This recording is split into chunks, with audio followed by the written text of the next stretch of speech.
national des exportations, un engagement renouvelé pour stimuler la compétitivité des entreprises maliennes et valoriser les exportateurs qui contribuent au rayonnement économique du pays. Au CICB, cette journée consacre les efforts du Mali pour dynamiser ses ventes extérieures. Le SIAMA 2025 se referme sur une édition riche en innovation artisanale, occasion pour le ministre de l'Artisanat de rappeler l'importance du salon pour la professionnalisation et la visibilité du secteur et de mettre en lumière la participation de 20 pays avant de saluer les efforts remarquables de l'APCM dans la promotion du secteur. Les autorités maliennes reçoivent le soutien des gardiens de la tradition face aux critiques occidentales. Devant chasseurs, chefs coutumiers et détenteurs de savoirs endogènes unissent leur voix pour dénoncer les attaques perçues contre le Mali et réaffirmer leur soutien total aux autorités de la transition. Harmonisation des symboles de l'État. Que représentent nos symboles nationaux? Mohamed Maouloud Najim, directeur des affaires judiciaires au 20h, répond à nos questions à la veille de la Semaine nationale des symboles. Bonsoir, monsieur le directeur. Bonsoir, madame. Merci d'avoir répondu à notre invitation. Merci. Je vous reviens incessamment. Merci de suivre le 20h de ORTM1. Mesdames, messieurs, bonsoir. Journée nationale des exportations qui se tient depuis ce matin au CICB, je le disais en titre, promouvoir les exportations de nos produits en encourageant nos exportateurs grâce à la mise en place de dispositifs pour assurer une plus grande compétitivité de nos entreprises et de nos produits à l'extérieur. C'est l'objectif visé par les organisateurs. La Turquie est le pays invité d'honneur de cette édition au cours de laquelle plusieurs opérateurs économiques seront récompensés pour la qualité de leur contribution au rayonnement de nos produits et de nos compétences à l'extérieur. Selon les chiffres, les exportations ont représenté 26,8% du produit intérieur brut du Mali en 2024. Les temps forts de la cérémonie d'ouverture avec Alouseni Touré. Cette exportation est une nouvelle opportunité pour nos entrepreneurs à l'export de confirmer leur leadership grâce aux dispositifs érigés par l'État pour offrir des perspectives nouvelles à nos produits et services dans un environnement de grande compétition. Le savoir-faire et la qualité des produits maliens seront leur chance de percer dans le commerce mondial. Je voudrais, en cette occasion solennelle, adresser au nom de tous les acteurs du secteur de l'exploitation nos remerciements les plus sincères et notre profonde reconnaissance à son Excellence le Président de la Transition, chef de l'État, et son gouvernement pour les efforts constants qu'il déploie en faveur de la souveraineté économique, de la transformation structurelle de notre pays et du renforcement des capacités productives nationales. Ces orientations stratégiques ont permis de consolider un environnement favorable à l'essor du commerce extérieur et à la valorisation du savoir-faire malien. La Journée nationale des exportations est un moment privilégié de réflexion, de reconnaissance et de mobilisation autour des défis et les opportunités de l'économie exportatrice nationale. Elle met en lumière l'engagement de nos entrepreneurs, les artisans, nos producteurs et nos exportateurs qui, par leur travail, participent activement à la diversification de notre économie et à l'amélioration de la balance commerciale du monde. L'Agence pour les exportations peut compter sur les partenaires techniques et financiers parmi lesquels la Turquie est invitée d'honneur de cette première édition. Le programme des Nations Unies, à travers sa représentation au Mali, s'est dit prêt à participer au succès de cette initiative. Le PNUD se réjouit de sa collaboration fructueuse avec le ministère de l'Industrie et du Commerce dans la co-création et la mise en œuvre d'initiatives stratégiques pour la valorisation des produits locaux et la promotion des exportations et aussi des investissements au Mali. Donc, de ces stratégies, nous avons contribué à la mise en place en cours d'un système de code-barre garantissant la traçabilité et la compétitivité des produits maliens, le renforcement de l'expertise des exportateurs en matière de financement afin de faciliter l'accès aux ressources et au marché, la mise en place d'outils de suivi de la chaîne de valeur bétail et viande pour améliorer la qualité et la durabilité de ce secteur vital. Les exportations au Mali engrangent au fil des années des résultats probants. Pays de commerce et d'échange par excellence, le Mali a également de nombreux atouts en matière d'exportation. En plus de l'or et du coton, le bétail et les autres produits agricoles sont des précieux atouts pour notre pays. La reconnaissance de l'excellence de nos opérateurs économiques vise essentiellement à en faire des champions capables de mieux vendre la destination Mali. La Journée nationale des exportations du Mali vise à célébrer les acteurs du commerce extérieur, à valoriser les performances de nos entreprises exportatrices et à favoriser la réflexion sur les leviers de compétitivité de l'économie malienne sur les marchés régionaux et internationaux. Je voudrais ici remercier l'ambassadeur de la Turquie, à travers lui, tout le peuple turc, pour avoir accepté d'être pays invité d'honneur de cet événement. Selon les données de la BCAO, la Banque centrale des Îles Afrique de l'Ouest, les exportations de biens et de services du Mali, qui ont représenté 26,8% du produit intérieur brut en 2024, ont atteint respectivement 659,8 milliards de francs CFA en 2022, soit une augmentation de 24,5% par rapport à 2021 et 76 milliards de francs CFA en 2023, soit une augmentation de 2,3% par rapport à 2022.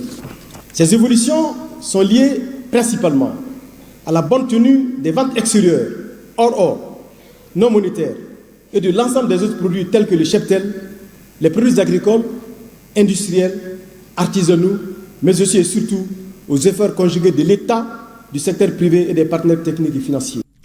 Les organisateurs et les participants réfléchiront à lever les barrières qui entravent la compétitivité de nos produits à l'extérieur. Il s'agit notamment du mauvais état des routes, de la problématique du financement, du problème énergétique, de la diversification limitée de nos exportations, pour ne citer que celles-ci.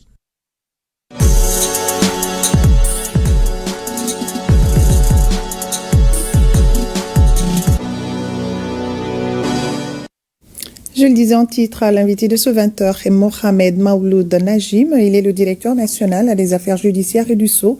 Avec lui, il sera question de la 2e édition de la Semaine nationale pour l'harmonisation et l'utilisation des symboles de l'État qui démarre demain, lundi 8 décembre, au Conservatoire multimédia Bala-Faseke Kouyaté. Monsieur le directeur, bienvenue. Merci, madame. Alors, quels sont d'abord les symboles de l'État? Est-ce que vous pouvez nous rappeler quels sont les symboles de l'État? Merci, madame. Merci de nous donner encore une fois l'occasion de nous exprimer sur les symboles de l'État qui demeurent malheureusement jusqu'à ce jour mal connus. Mais il me plaît d'abord avant tout de dire que je suis là sur votre plateau pour représenter le garde des Sceaux. Et c'est l'occasion d'ailleurs de dire que puisque on entend garde des Sceaux, assez souvent, on ne sait pas pourquoi on l'appelle garde des Sceaux. On l'appelle garde des Sceaux justement parce qu'il est le garde des Sceaux. Et donc, c'est une des attributions du ministre de la Justice qui est généralement le garde des Sceaux. Il a charge de garder les originaux des sceaux de l'État et des armoiries de la République, d'où cette appellation garde des Sceaux. Et voilà. Le ministre qui est garde des Sceaux. Mais des fois, pour parler du ministère, il y a certains qui disent ministère de la Justice et garde des Sceaux. Donc, c'est le ministre en personne qui est garde des Sceaux. Parfaitement, madame, vous avez compris. C'est le ministre, c'est la personne du ministre qui est le garde des Sceaux. Le ministère est un département comme les autres départements. Bien compris. Voilà. Et cela dit, nous sommes à la 2e édition de la Semaine nationale pour l'harmonisation et l'utilisation des symboles de l'État. La première semaine a eu lieu en 2024. Elle a été sanctionnée par un certain nombre de recommandations, parmi lesquelles la poursuite du processus, la poursuite de l'examen. Parce que le constat demeure que les symboles jusqu'à présent ne sont pas bien connus, ne sont pas bien maîtrisés, ne sont pas bien protégés surtout, par ceux-là même qui sont chargés d'abord de les connaître et ensuite d'en assurer la protection. Et donc les symboles dont il s'agit, ce n'est pas l'ensemble des symboles de l'État, mais les principaux symboles qui paraissent les plus connus, les plus emblématiques, en tout cas ceux dont on parle le plus. J'ai nommé le drapeau national, l'hymne national, la devise de la République, le sceau de l'État et les armoiries de la République. Pour ne pas, disons, les prendre un à un et entrer dans les détails, je me limite pour le moment juste à les citer, parce que c'est sur ces 5 symboles, principalement, que se passeront les différentes communications prévues au cours de la semaine. Donc, vous l'avez dit, la deuxième édition de la Semaine nationale pour l'harmonisation et l'utilisation des symboles de l'État démarre demain, lundi. Alors, pourquoi une semaine nationale pour l'harmonisation et l'utilisation des symboles de l'État? Ces symboles ne sont pas bien utilisés, bien connus? Ces symboles ne sont pas bien connus, y compris par ceux-là même qui sont appelés à les utiliser et à les protéger. Et je donne un exemple qu'il est loisible à tout le monde de constater. C'est que quand un individu, n'importe qui, je dirais, a besoin de se faire confectionner un cachet, il n'a pas besoin de passer par le mécanisme décrit prévu par la loi. Il lui suffit de se transporter quelque part dans certains coins de certaines de nos villes, en particulier ici à Bamako, pour trouver des gens qui vous offrent des cachets avec tout le contenu que vous voulez. Alors que ce n'est pas n'importe quel contenu qu'on doit retrouver sur n'importe quel cachet utilisé par n'importe quel individu. La loi là-dessus est claire.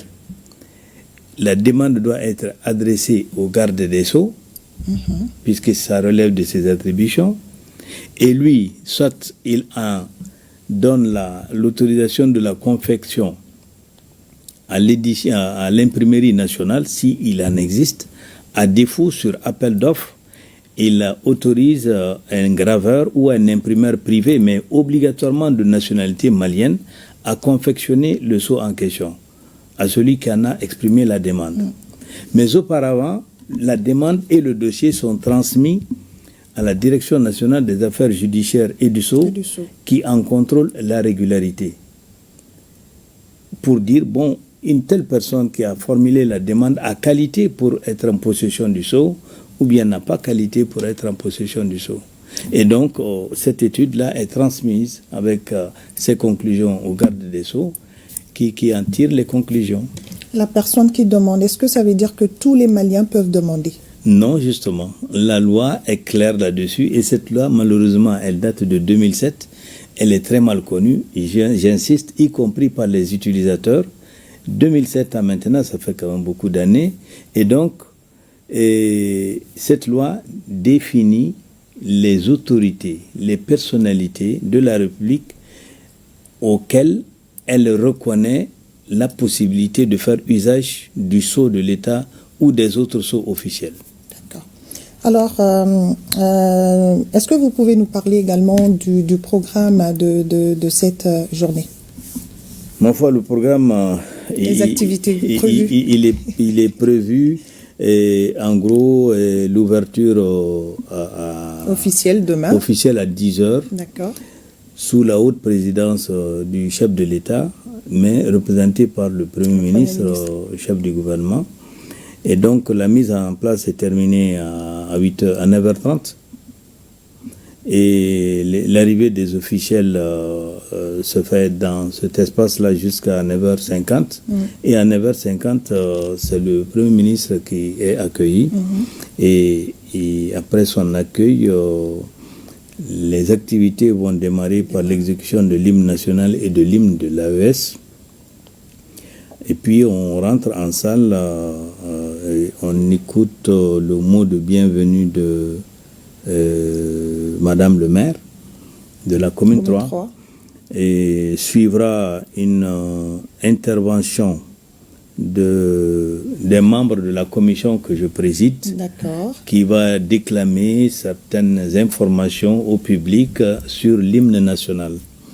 Après cette intervention, le président de la commission lui-même prendra la parole pour son allocution en lien avec l'événement.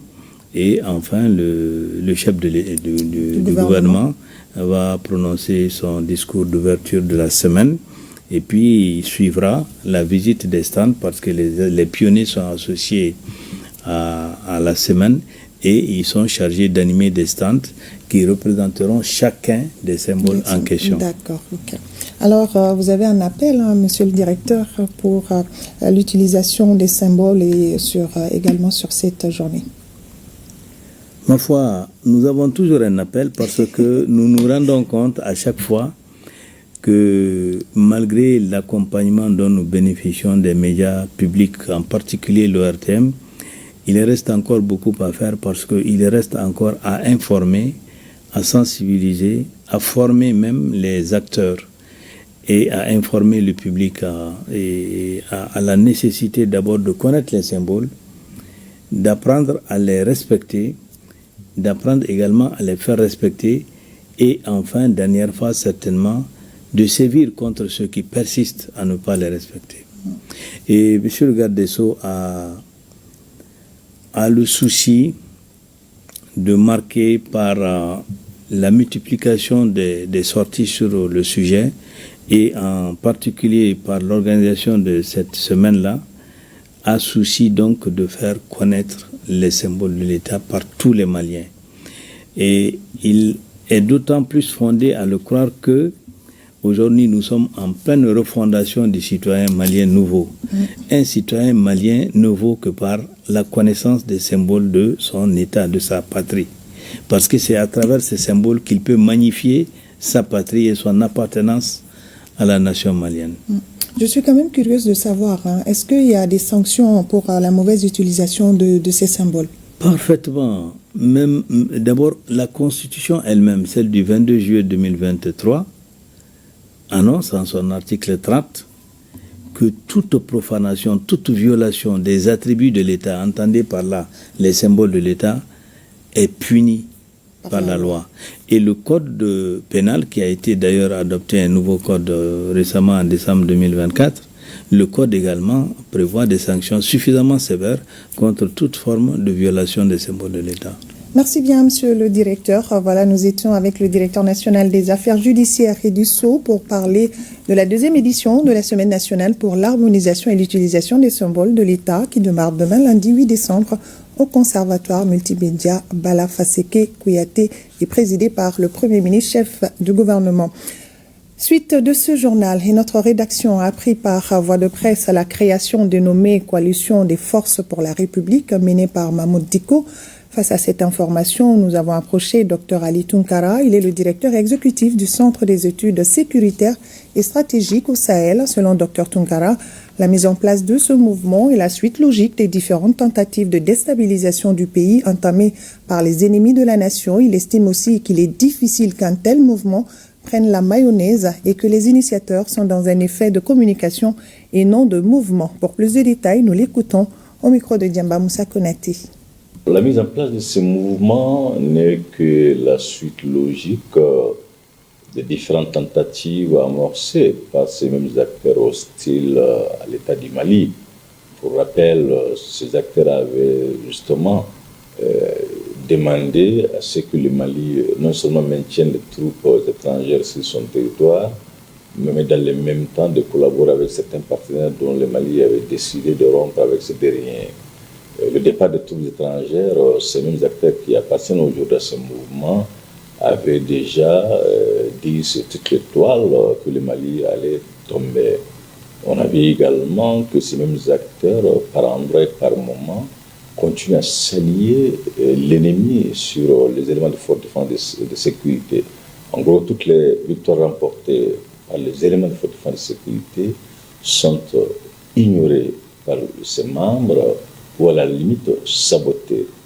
Ce sont les mêmes acteurs également qui n'ont fait que changer de fusil d'épaule, qui ont même accepté d'aller quand même se retrouver dans un pays hostile à l'État du Mali pour saper le moral des troupes, pour chercher justement à créer de la psychose et même de la zizanie au sein des populations maliennes.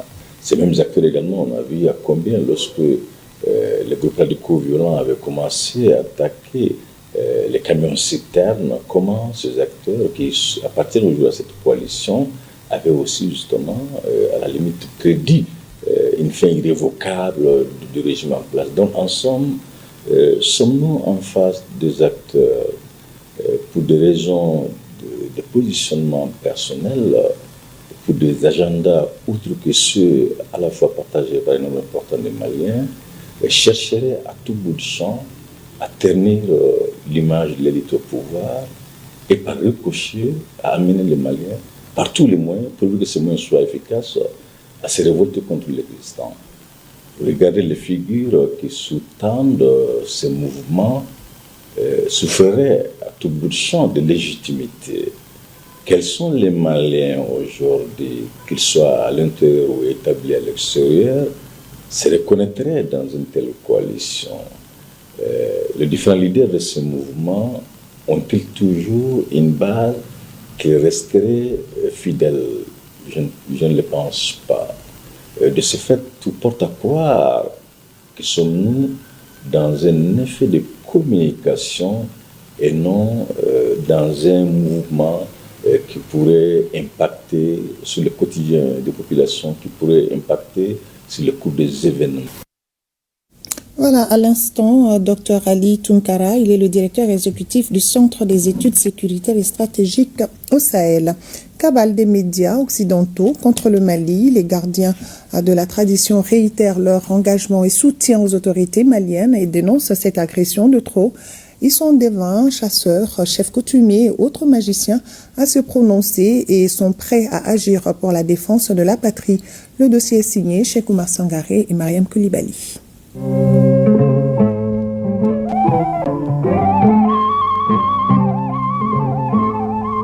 Dans ce monde ici-bas, les êtres vivants défendent jalousement leur milieu de vie. Pour les humains, le milieu de vie, c'est la maison familiale, la ville de résidence et par-delà, le pays. Alors, quand la patrie est attaquée, tout bon citoyen doit agir pour la défendre. Ainsi, les gardiens de la tradition malienne ne sont point surpris par les agissements mensongers des médias occidentaux contre notre pays. Mieux, ils font une bonne lecture de la situation. RFI n'est plus au Mali, France 24 n'est plus au Mali, sans compter les autres médias qui ont été chassés du Mali. Alors, donc, ils n'ont pas de représentants ici. Donc, tout ce qu'ils sont en train de dire, c'est pour mélanger les Maliens. Le peuple malien, parce qu'ils ont tout fait, ils ont passé par tous les moyens pour déstabiliser ce pays depuis l'arrivée de cette transition. Les Maliens devraient s'attendre à ça et s'attendre même à pire que ça, de la part de ceux à qui nous avons eu le courage de dire non, ceux à qui nous avons retiré la gestion de notre pays, ceux qui pensaient pouvoir déterminer notre avenir de façon définitive. Donc cette campagne médiatique, je dirais même ces mensonges médiatiques, c'était pour s'aimer le faux pour obtenir le désordre. Vous savez, nous sommes en guerre depuis 13 ans. Si vous ne savez pas dans une guerre qui est l'ennemi, qui est l'allié, il faut arrêter immédiatement la guerre. Donc il n'y a absolument rien d'étonnant à ce que la presse occidentale et ses complices locaux mènent une cabale médiatique contre notre pays. Pour les Blontigi du Maya Blon, mouvement de réhabilitation des traditions et cultures africaines, le Mali a connu pire dans le passé et des mécanismes endogènes existent comme réponse. La guerre que nous subissons aujourd'hui, ce n'est rien par rapport à 160 ans de guerre que nous avons subis entre 1076 et 1236. Et chaque fois que notre pays a été attaqué, les rois ont lancé un appel à la mobilisation générale. Et la mobilisation générale en Bamanankan, on appelle ça Foroba Tonta. Et ça fait même partie des éléments de notre constitution. Quand la patrie est attaquée, chaque homme capable de manipuler une arme est appelé à la défense de la patrie. Dans cette mobilisation générale, les traditionalistes ont un devoir sacré. D'abord, d'utiliser nos connaissances ancestrales. Le combat actuel est un combat de noblesse. Je demande à tous les détenteurs de la tradition de se mobiliser pour défendre la patrie Mali. De l'avis des traditionalistes, l'on retient aussi qu'en quelque chose, malheur est bon. Cette campagne et toute cette crise de carburant que nous avons connue, il faut que nous nous disions que ce fut un mal pour un bien. Un mal, c'est vrai, on a souffert. Mais ce fut un bien. Pourquoi? Parce que la plupart des Maliens qui dormaient encore se sont réveillés pour se dire que cette guerre-là n'est pas la guerre des militaires seulement, c'est la guerre de tout le pays. Et les Maliens ont vu jusqu'à quel point les militaires sont là comme un rempart infranchissable entre nous et ces gens-là, et ces terreaux. En somme, pour les défenseurs des savoirs africains, la défense de la patrie est primordiale et ils adhèrent pleinement à la marche souveraine du nouveau Mali, le Mali courant. 99% des Maliens ont soif vraiment de la souveraineté. Et ce n'est même pas le Mali seulement, c'est tous les pays africains qui sont fixés sur le Mali, le sort du Mali.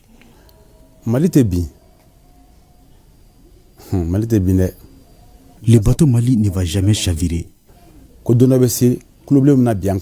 Ça a été prédit qu'un jour, le pays sera attaqué et que nous donnerons notre sang rouge pour sauver le vert et les jaunes. Tôt ou tard, il fera très bon vivre dans notre pays. Je demande aux autorités actuelles de maintenir le cap, car le chemin est dégagé. Aucun Malien ne va accepter de marcher en arrière. Ça, c'est fini. Rien ne vaut le Mali. Le Mali d'abord, et puis ensuite, après, on va voir le reste.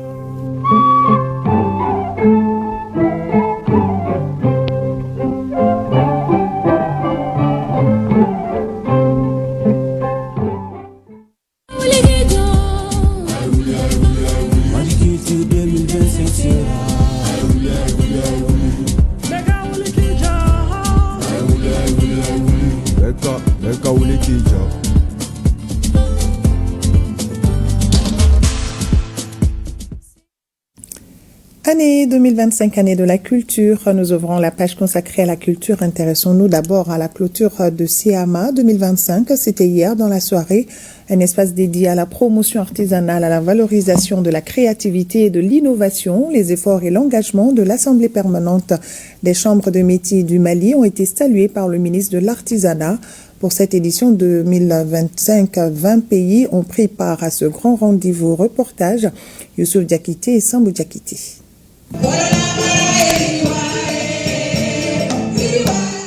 Le Salon international de l'artisanat du Mali Siama est créé pour mettre en exergue le savoir-faire et la compétence des artisans maliens d'Afrique et d'ailleurs. Pendant 5 éditions, l'espace a parfaitement répondu à cette préoccupation. Ces témoignages sont dévoilés à la faveur de la clôture de cette 5e édition du Siama, qui est d'opportunités, de signature de conventions et de partenariats gagnant-gagnant. J'ai voyagé partout dans le monde. J'ai jamais vu un salon aussi grand que ce salon Siama. Vraiment grand. Et ça montre que le Mali, c'est un pays d'unité, c'est un pays de culture, c'est un pays qui fédère et qui fédère les gens de partout d'Afrique. L'un des moments forts de cette cérémonie de clôture, faut-il le signaler, c'est la remise de prix aux entreprises mises en compétition pendant tout le salon sur des thématiques aussi variées que la protection de l'environnement, la créativité et l'innovation. Des prix allant de 100 000 à 2 millions de francs CFA. Nous sommes très contents et très honorés de voir nos amis marocains à côté de nous avec beaucoup de promesses. Non seulement ils vont aller nous former à Tombouctou, en mécatronique et en réparation des téléphones mobiles. Du côté de l'État, qui comprennent que nous sommes assez prêts. Donc nous sommes prêts à faire la commande publique. Il suffit seulement qu'ils nous fassent confiance. En tout cas, s'ils nous font confiance, nous ferons le reste. Parce que le premier client, c'est l'État.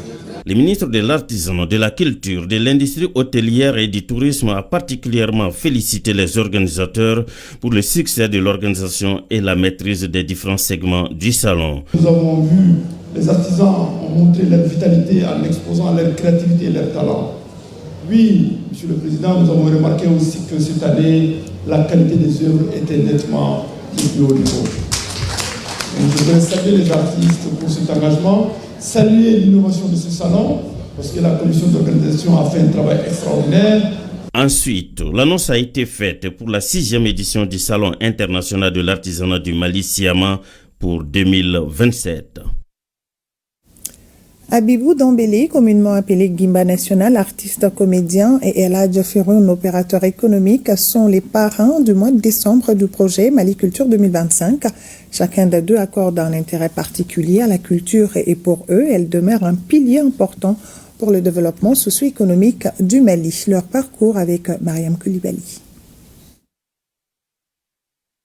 De profils distincts, leur trajectoire se rencontre à l'occasion du coparrainage du mois de décembre 2025, placé sous le signe de la culture. L'un que tout un pays surnomme affectueusement Guimba National est un pur produit de l'Institut national des arts, INA, section théâtre.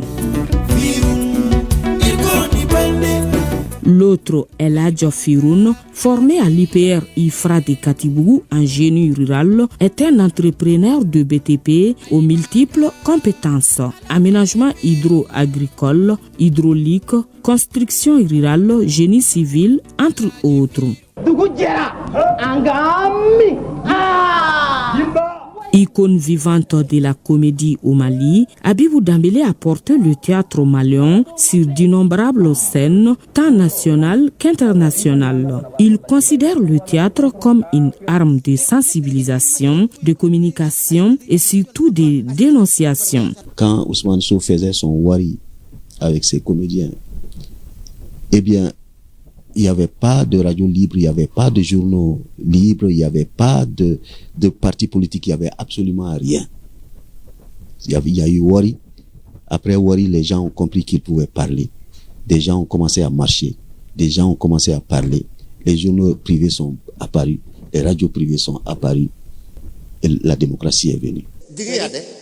Artiste de renom, il a partagé la scène avec les plus grands, développant une complicité particulière avec Fé Michel Sangaré, une relation qui dépassait largement les plateaux et les projecteurs. Amadou Ampateba parlait d'un personnage qui s'appelait Mabal dans Tchornoboka. Mabal était un tisserand qui était fait de n'importe quoi. Des fois, il croquait de la cola, il chiquait du tabac. C'était pas un type assez correct sur le plan vestimentaire et sur le plan comportemental et tout.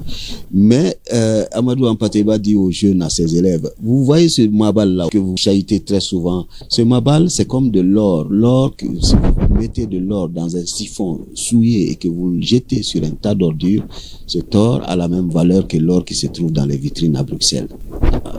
Et donc Michel, c'était comme ça.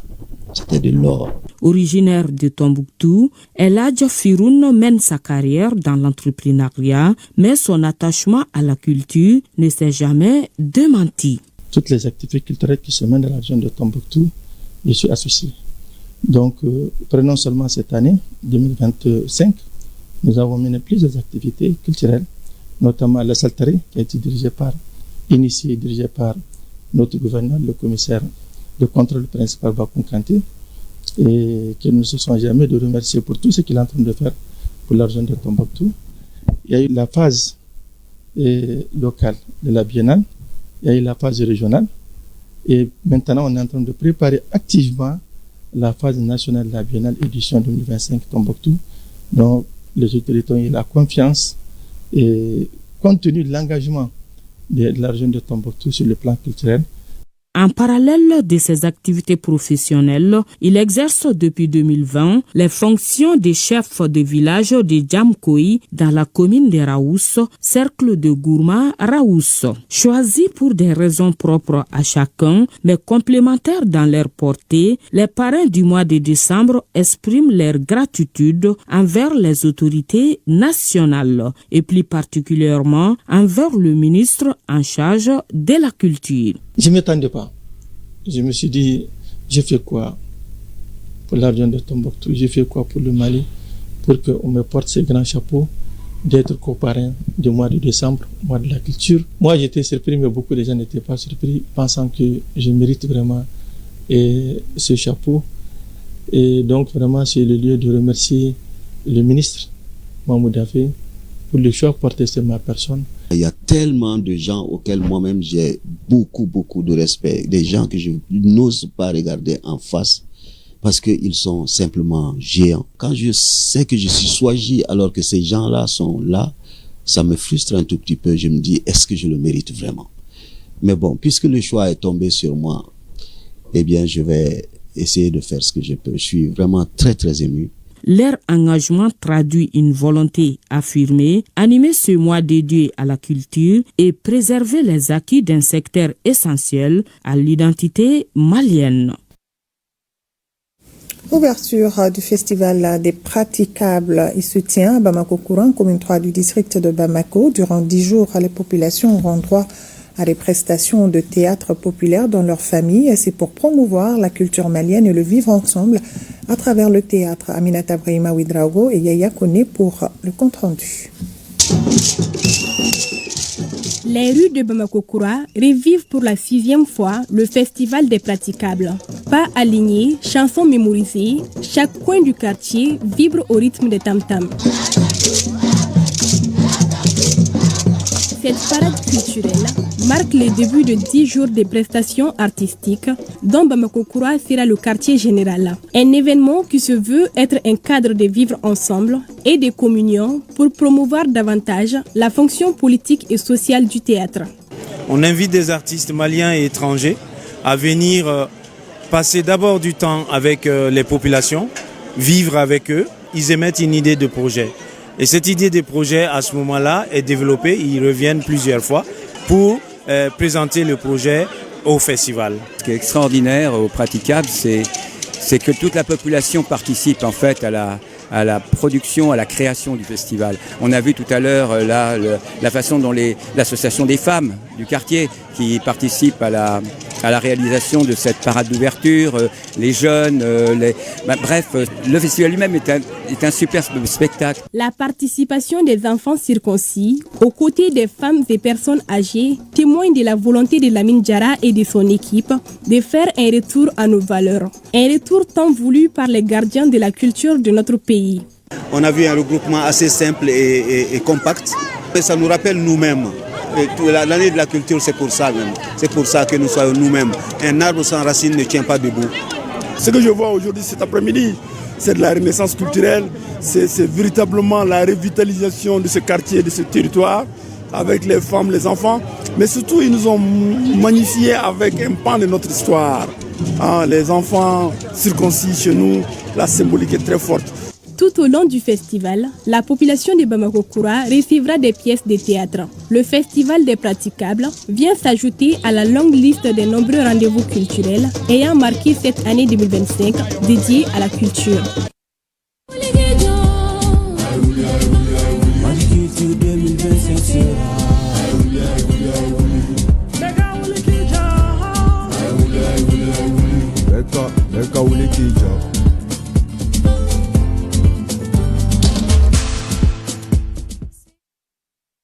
Et nous refermons la page consacrée à la culture pour parler de la 4e session du programme de résilience du système alimentaire en Afrique de l'Ouest.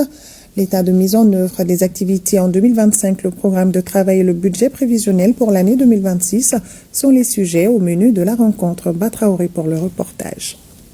Le PRSA, Programme de résilience du système alimentaire en Afrique de l'Ouest, est le fruit d'une étroite collaboration entre le gouvernement de la République du Mali et l'Association internationale pour le développement IDA.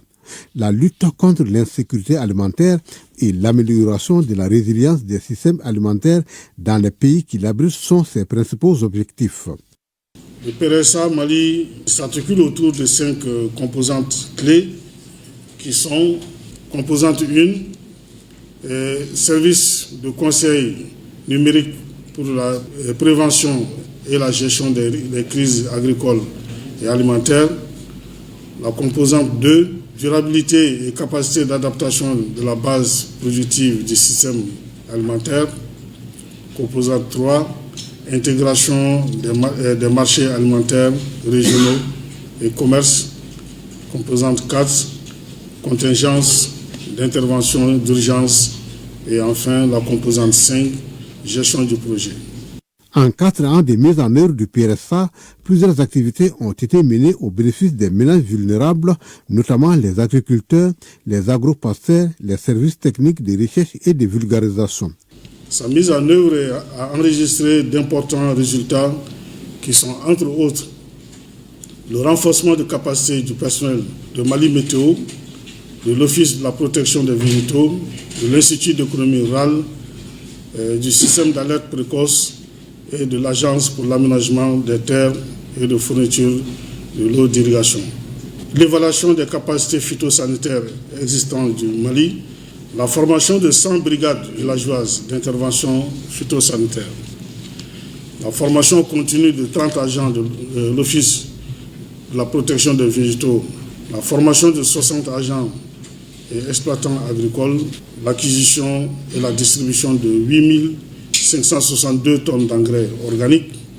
Le PRSA, qui court 22 cercles au Mali, est exécuté dans 7 autres pays africains.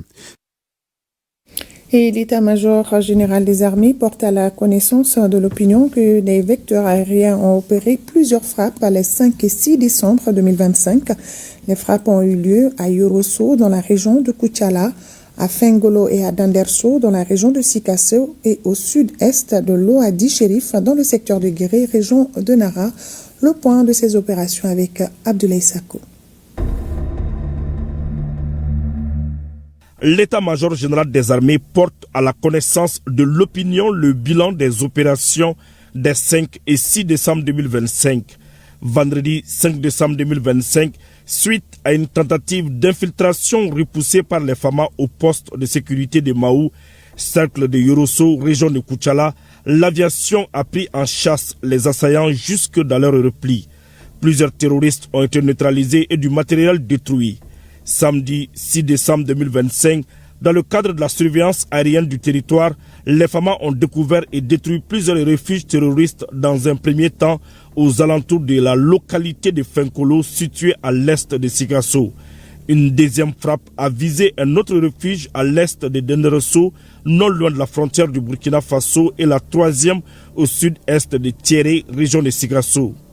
Toujours dans le cadre de la surveillance du territoire, les vecteurs aériens FAMA ont découvert et neutralisé avec succès des terroristes camouflés sous des arbres au sud-est de l'Oadi Chérif, dans le secteur de Guiri, région de Nara.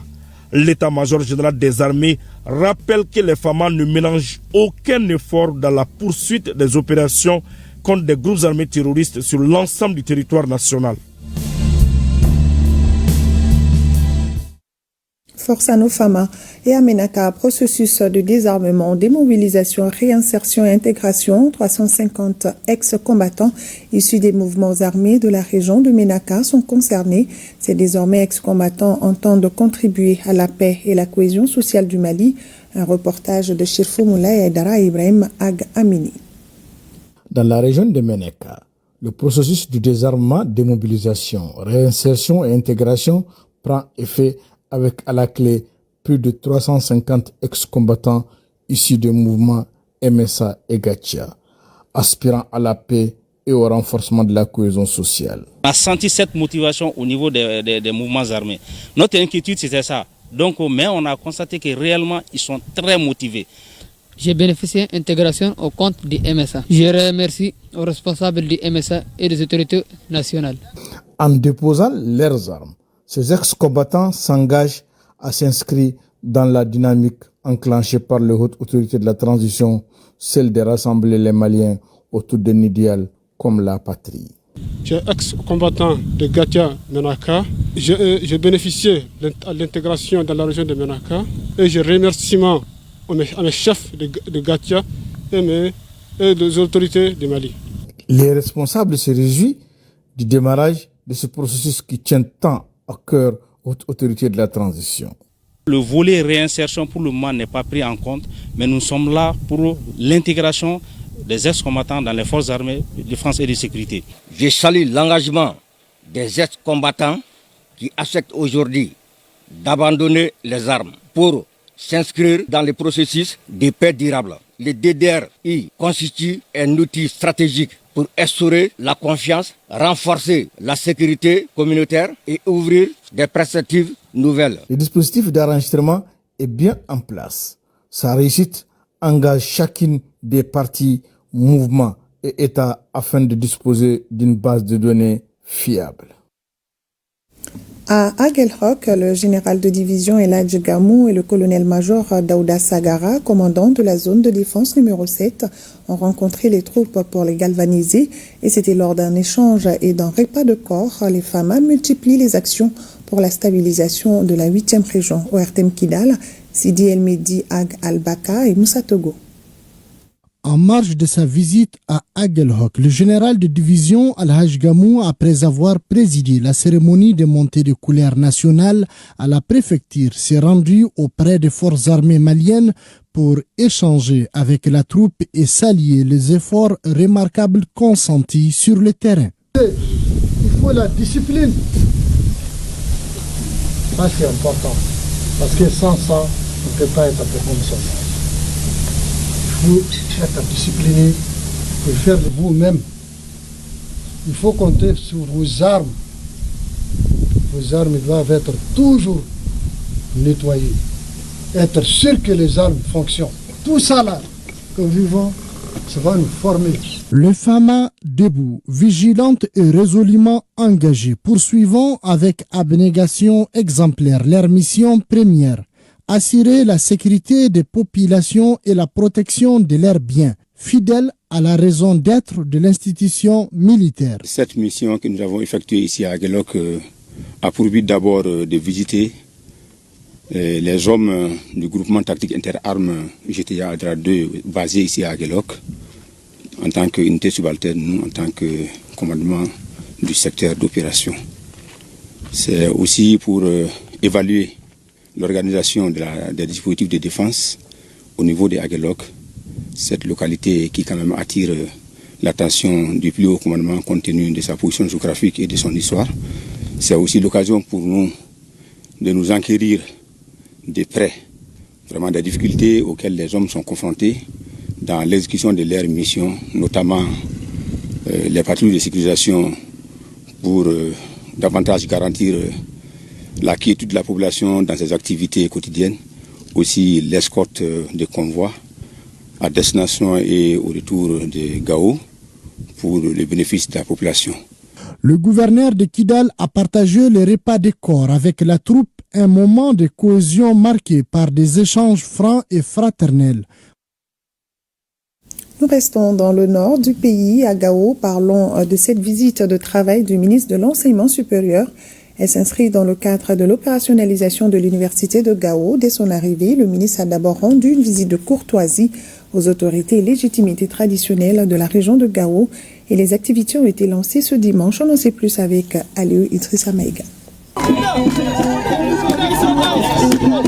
En effectuant cette visite à Gao, le chef du département en charge de l'enseignement supérieur et de la recherche scientifique veut s'enquérir des conditions permettant de favoriser l'opérationnalisation de l'université de Gao. Dès son arrivée dans la cité des Askia, le ministre de l'Enseignement supérieur est allé à la rencontre du cadre de concertation des notables de Gao et de la coordination des autorités et légitimités traditionnelles de la région. Nous avons été mis en mission par le président de la transition, son Excellence le général d'armée Assimi Goïta, président de la transition, chef de l'État, qui nous a demandé, dans le cadre de l'opérationnalisation de l'université de Gao, de venir nous enquérir des conditions qui permettront une ouverture future de cette université. Nous sommes donc très ravis de voir tout le monde mobilisé autour de cette mission. Pour le président de la coordination des autorités et légitimités traditionnelles de la région de Gao, la visite du ministre de l'Enseignement supérieur est d'une importance capitale. Ce qu'il vient aujourd'hui nous annoncer, essayer de faire avec nous, c'est tout ce qu'un peuple cherche. Nous attendons beaucoup de cette université. Nous pensons que déjà tout est parti pour que nous puissions changer le paradigme et obtenir le bonheur de cette région. Après cette visite rendue aux légitimités traditionnelles, le ministre Kansei et sa délégation vont prochainement visiter le site de la future université de Gao avant de rencontrer les forces vives de la région.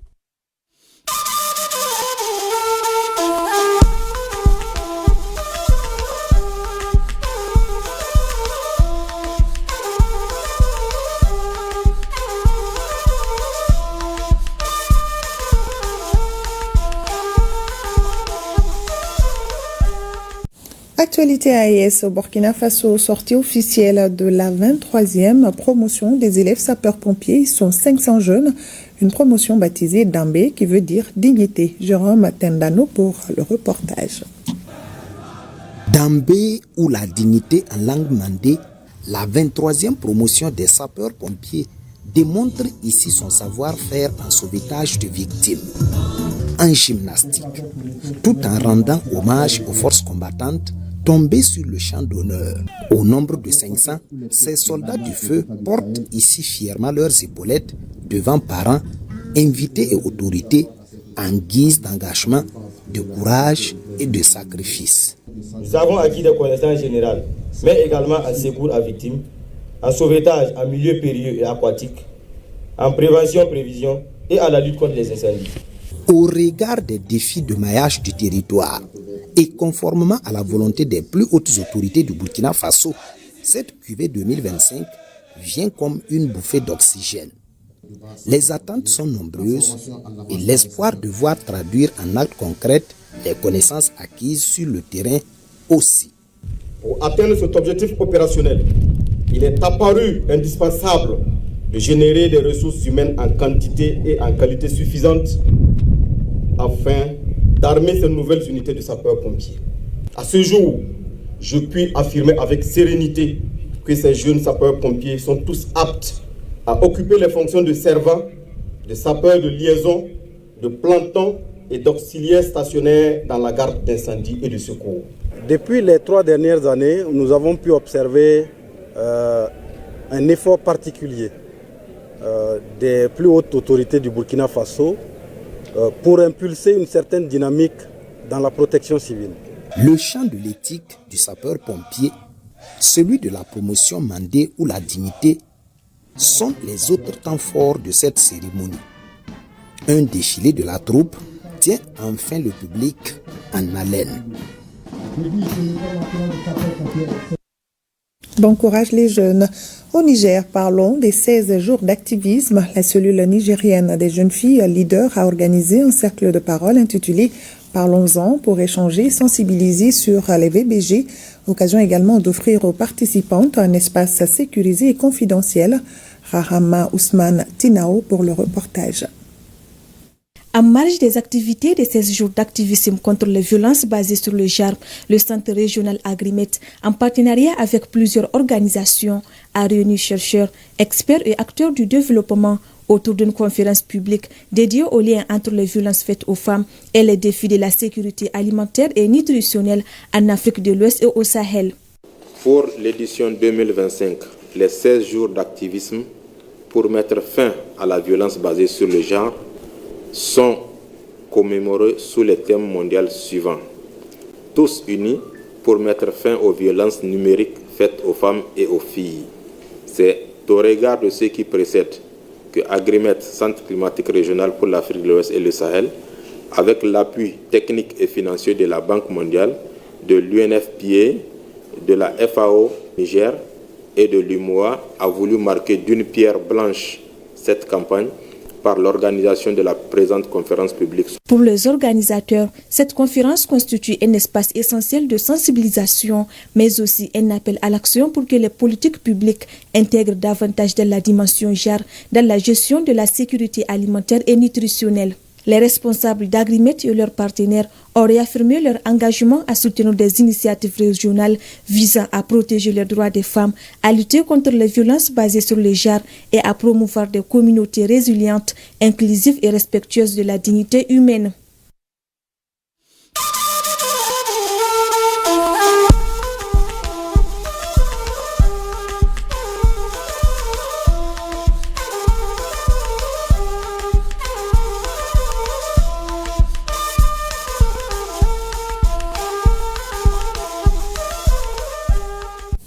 En marge de la 39e session ordinaire de la Conférence internationale de la prévoyance sociale, des ministres en charge de la protection sociale étaient en conclave à Bangui, capitale centrafricaine. Proposition d'amélioration de la couverture sociale des populations et la mise en place d'un nouveau président étaient au menu de cette rencontre. Un commentaire de Kassim Diallo.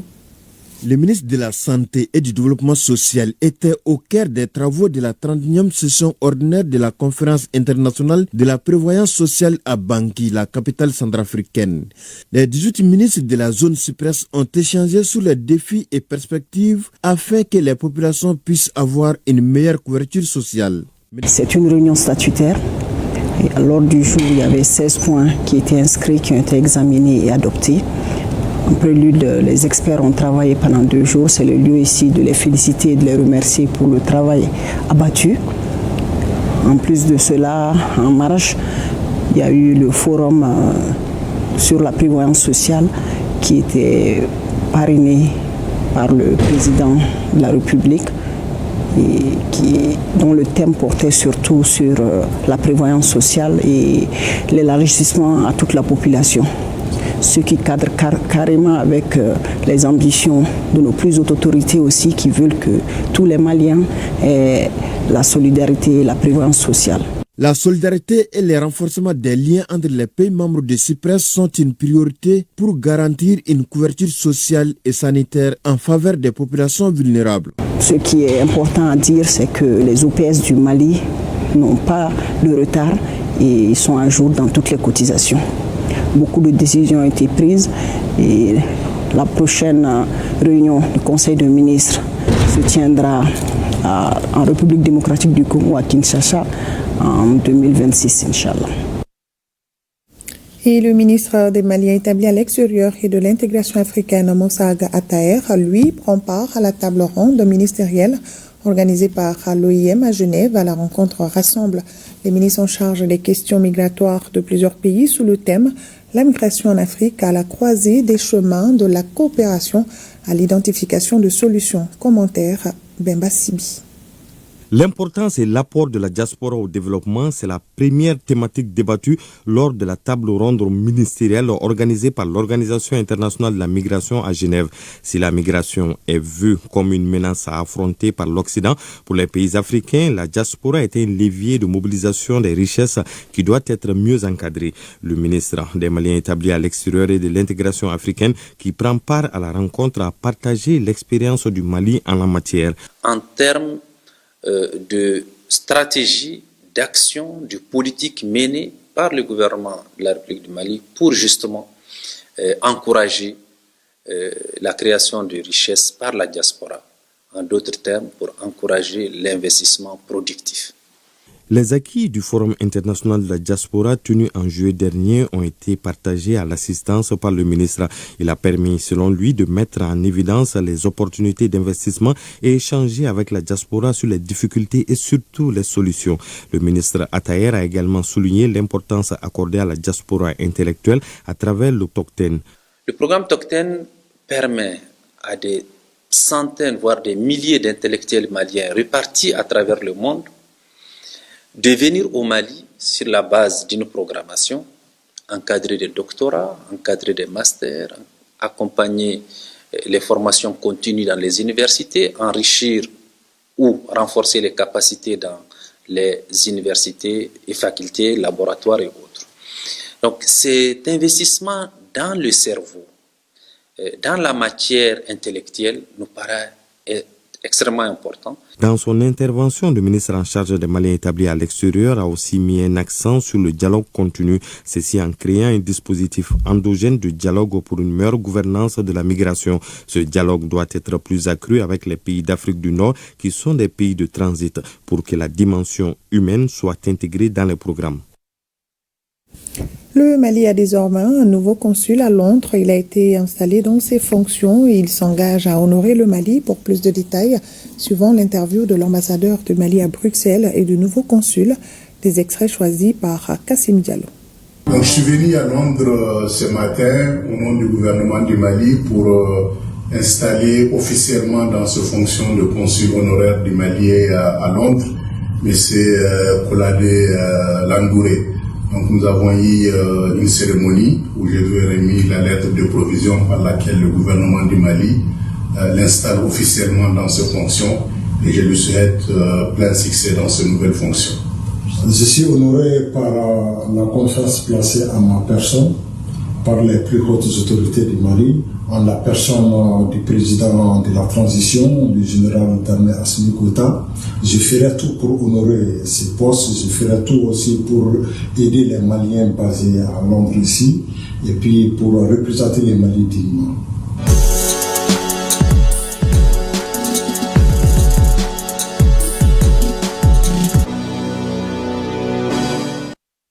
Il est au rendez-vous pour l'actualité sportive. Bonsoir Famourou Djourté. Bonsoir Hadiatou Kone, bonsoir à tous. Alors la CAN 2025 de la CAF approche à grands pas pour cette édition qui se jouera au Maroc. 2 arbitres maliens sont sélectionnés pour la compétition. Oui. À la CAN Maroc 2025, Boubou Traoré alias Penny Penny et Modibo Samake seront nos porte-étendards au niveau de l'arbitrage. Le premier est arbitre principal, le second est assistant. Ils se réjouissent de figurer parmi les meilleurs du continent pour représenter le Mali à cette grande fête biennale du football. Sergatou Sissé et Sirgi Koulibaly nous présentent ces 2 ambassadeurs. L'arbitrage malien est une fois de plus honoré à la CAN Maroc 2025. Nos ambassadeurs sont Boubou Traoré dit Penny Penny et Modibo Samake. L'arbitre central Boubou Traoré participe à sa 3e CAN consécutive 2021, 2023 et 2025.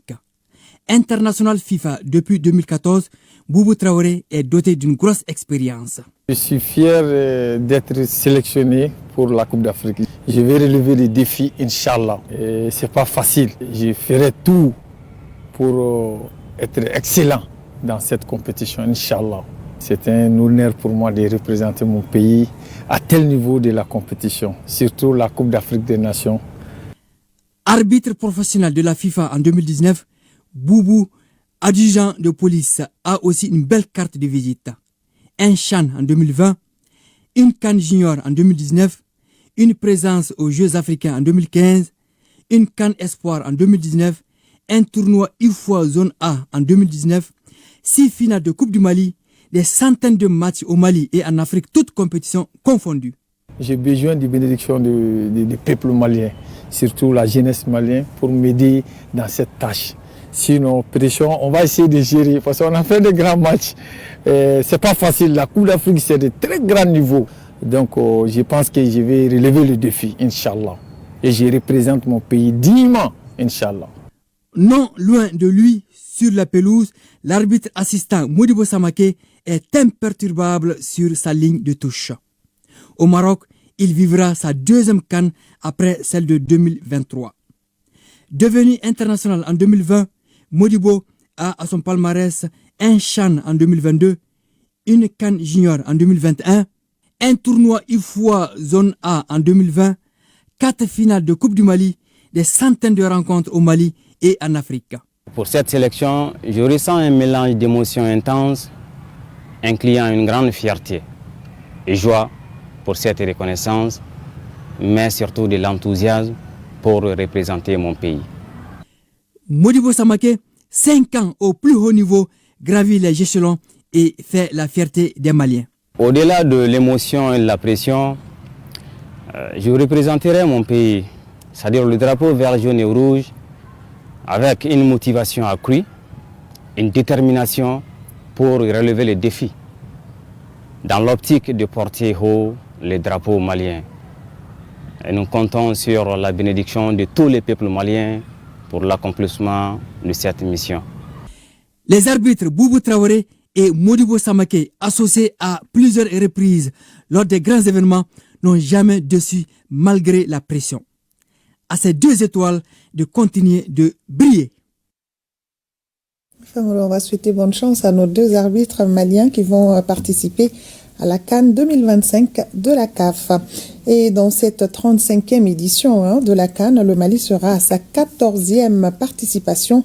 Certains joueurs maliens ont réalisé des exploits, même si notre pays court toujours derrière son premier sacre. Et oui, je me ce soir sur 3 aigles exceptionnels qui ont marqué de leur empreinte différentes CAN pour sa toute première édition, participation en 1972.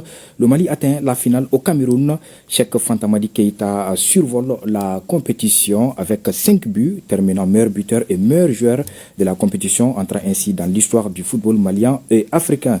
En 2004, Frédéric Oumar Kanouté, pour sa première CAN avec le Mali en Tunisie, se distingue dans le tournoi. Kanouté a inscrit 4 buts à égalité avec 4 autres joueurs. Frédéric a également délivré 3 passes décisives, ce qui lui a permis de finir meilleur buteur devant les autres.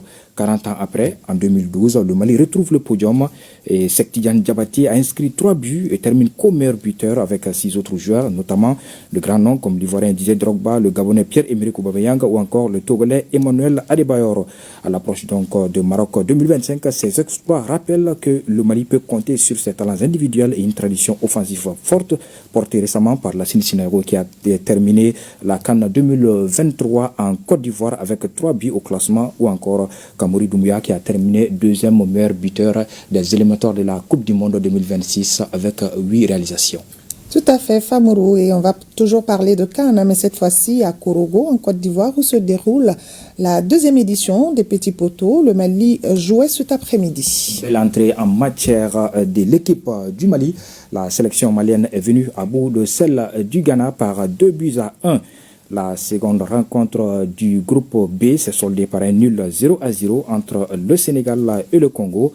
Le Ghana et le Congo s'affrontent dès ce lundi au compte de la 2e journée, tandis que le Mali joue contre le Sénégal mardi 9 décembre. En ouverture hier samedi, la Côte d'Ivoire et le Burkina Faso se sont quittés également sur un score de parité, 1 but partout. La 2e édition de la CAN de Petits Poteaux se joue à Korogo, en Côte d'Ivoire, du 6 au 14 décembre 2025. Et notons que 9 pays sont désormais présents dans la compétition, après le désistement de 5 pays, l'Angola, le Bénin, le Cameroun, le Gabon et surtout le Niger, qui est tenant du titre. Et sur le plan national, la journée du championnat national de football a pris fin ce dimanche. Oui, 2 rencontres étaient au programme pour la clôture de cette 3e journée. Le stade malien de Bamako et AfriFootball Elite se sont neutralisés au stade Wenzen Koulibaly 0-0. Le Djoloubassi est tombé d'entrée 1-0 face à l'US Bougouba au stade Mamadou Konaté. Les Rouges de Bamako n'y arrivent plus. C'est leur 4e défaite consécutive depuis la Supercoupe du Mali le 16 novembre dernier. Hier samedi, l'AS Iral a enchaîné avec une 2e victoire. Elle s'est imposée par 2-0 face à l'US Bougouni. L'AS Bakarijan de Baraouli a dominé Derby Academy par le minimum 1-0. En ouverture de la 3e journée, vendredi, le FC Dera a gagné 1-0 contre le FC Malikroa. L'USFAS est venu à bout de Binga FC par 2-1. L'AS Korofina et le 11 créateurs ont partagé les points, 1 but partout. À l'issue donc de la 3e journée, le FC Dera est seul en tête avec 9 points, 3 matchs, 3 victoires. Merci bien, Famourou Djourté, et bon début de semaine. Merci. C'est la fin de cette édition. La rédaction vous remercie de l'avoir suivi et vous donne rendez-vous demain 13h pour d'autres informations avec Abdul Karim Kaba. Et à 20h, retrouvez Barakissa Ouattara. Nos grands-pères disaient que l'arbre qui prend son temps pour pousser donne l'ombre la plus durable, pour nous dire que les choses solides, profondes et vraies ne se construisent jamais dans la précipitation. Le Mali dans nos cœurs et dans nos prières. Bonne fin de soirée à tous.